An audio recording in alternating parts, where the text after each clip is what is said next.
ये जो अपराधी हैं, आतंकवादी हैं, मैं इनके बारे में बात करना चाहता हूँ। महोदय, मैं कुछ घटनाओं का जिक्र करना चाहूँगा और उसमें किस तरह से इस देश को टेरराइज किया गया।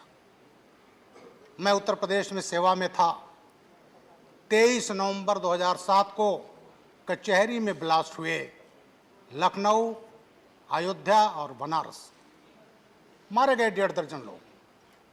और उसके बाद जब ये घटना हुई उसके 2 मिनट पहले टेरर मेल आया मीडिया को, हम ब्लास्ट करने जा रहे हैं, जो करना हो कर लो। और उस टेरर मेल में ये भी कहा गया कि हमने श्रमजीवी ब्लास्ट किया है, हमने दिल्ली ब्लास्ट किया है, सरोजनी नगर ब्लास्ट किया है। उसी घटना में और बॉम्बे में सीरियल ब्लास्ट हुआ था 11 जुलाई 2006, जिसमें 209 लोग मारे गए थे। महोदय, ये ऐसी घटना थी जिसने हिला कर रख दिया था और वो टेरर मेल लिखित में आया और उससे पूरे देश को हिलाने का प्रयास किया गया। अभी मैं अपने कुछ मित्रों का सुन रहा था और ये कहा जा रहा था कि साहब इसका मिसयूज होगा। महोदय, उस पार्टी को कहने का हक नहीं है जो आतंकवादियों के 15 केसेज उत्तर प्रदेश में वापस लेती है। कोई हक नहीं है उनको कहने का। महोदय, मैं उसका भुक्तभोगी हूँ। आज पार्लियामेंट में खड़ा हूँ। मैंने कभी नहीं सोचा था कि मुझे मौका मिलेगा, लेकिन आज मौका मिलेगा। आज मैं बोलूँगा उस पर और तथ्यों पर बोलूँगा। महोदय, उस कचहरी ब्लास्ट केस में हमने गिरफ्तार किया आतंकवादी। 18 मई 2013 को वो आतंकवादी लखनऊ से गए थे फैजाबाद। कोर्ट्स में ट्रायल के बाद लौट रहे थे, एक को लू लग गई। खालिद मुजाहिद फौजी का आतंकवादी, और बाराबंकी आते आते डेथ हो गई। मैं उस समय डायरेक्टर जनरल सिविल डिफेंस था, डीजीपी के पद से हटा दिया गया था और उस पार्टी में समाजवादी पार्टी की सरकार थी। मेरे खिलाफ बाराबंकी कोतवाली में 19 मई 2013 को मर्डर का मुकदमा कायम किया गया था मेरे खिलाफ। और मेरे साथ जो डीजी थे रिटायर्ड विक्रम सिंह, जी हाँ, ये जरा सुनने का मादा भी रखिए साहब। और वो जो मुकदमा कायम किया गया, जेल भेजने का प्रयास किया गया मुझे। क्या था? तुष्टीकरण के राजनीति, ब्रजलाल को जेल भेज दो तो एक पर्टिकुलर कम्युनिटी का वोट पूरा मिल जाएगा। ये चीजें हुई और वो पार्टी जिसने सीआरपी केस हुआ था, वो घटना मैं ही था उस समय प्रदेश का ADG law and order.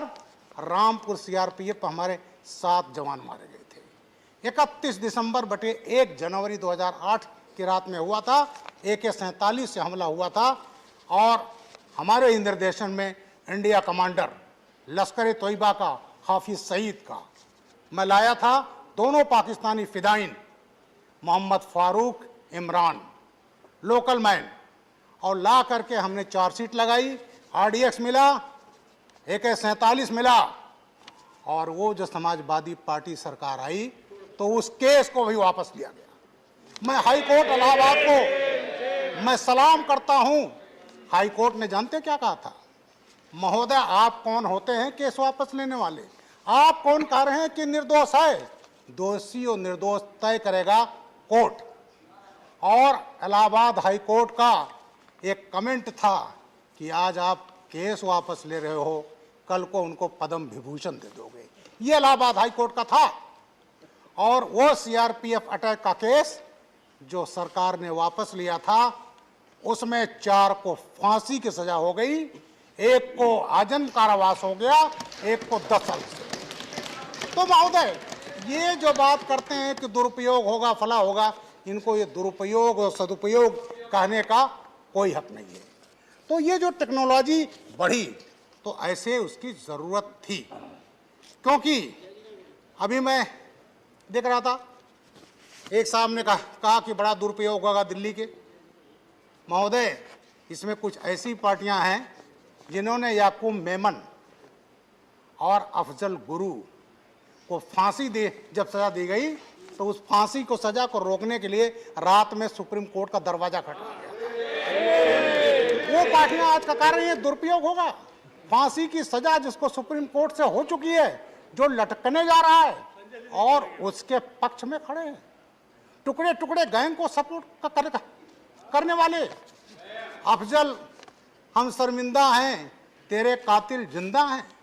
Supreme court ने निर्णय दिया इस पार्लियामेंट पर अटैक का महोदय, और पार्लियामेंट अटैक के जब होता है उस मुलजिम को सजा होती है, तो ये पार्टियां तमाम ऐसी हैं जो दस्तखत करके रात में सुप्रीम कोर्ट का दरवाजा खटखटाया गया था उनको छुड़वाने के लिए।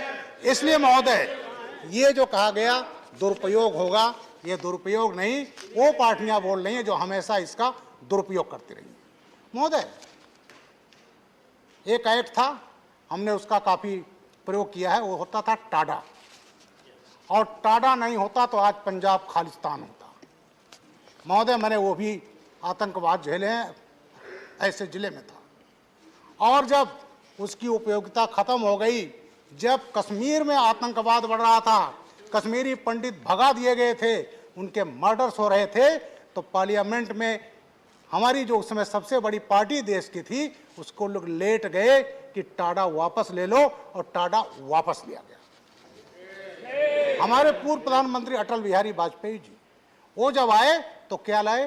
पोटा, प्रिवेंशन ऑफ टेररिज्म एक्ट, और उसको भी 2004 में वापस लिया गया।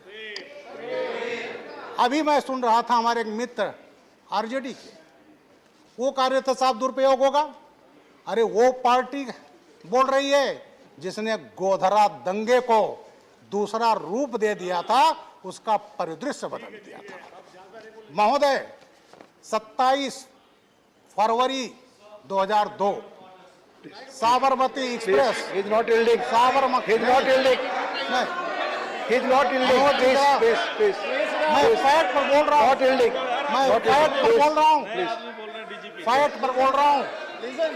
27 दिसंबर 2002 गोधरा में ट्रेन गई, Sabarmati express, coach number 6।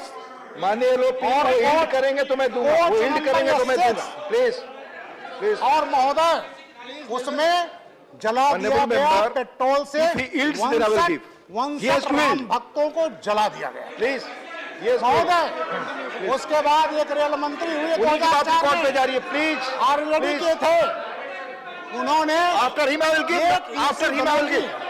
UC Banerjee highway बनाया। You cannot force chair to give. Let him speak. I will give him opportunity. Let him finish his speech. 2015 को 17 जनवरी 2015 बोल लेने के बाद मैं कह रहा हूँ कि अवसर दूंगा, अभी वो बोल रहे हैं, प्लीज। और वो रिपोर्ट क्या था कि साहब ये आग तो एक्सीडेंटल है, आग ये लगाई नहीं गई है। Nothing will go on record except his speech. उसमें साधु लोग थे, चिलम पी रहे थे, उसको अहमदाबाद हाईकोर्ट ने रोक दिया, पार्लियामेंट में पेश नहीं हो पाया, और वो अल्टीमेटली उस केस में गोधरा में फांसी की सजा हुई। और आज हम Let him finish his speech. I have told you, Jhaji, I will give you. Let him finish his speech. Let him finish. तो महोदय, टेररिज्म इस देश के लिए सबसे बड़ा खतरा है। मैं अपने देश के प्रधानमंत्री माननीय नरेंद्र मोदी जी को प्रणाम करता हूं, आभार व्यक्त करना हूं कि उनके राज में अपराध को, आतंकवाद को पूरी जड़ समूत उसको खत्म करने का निर्णय लिया गया।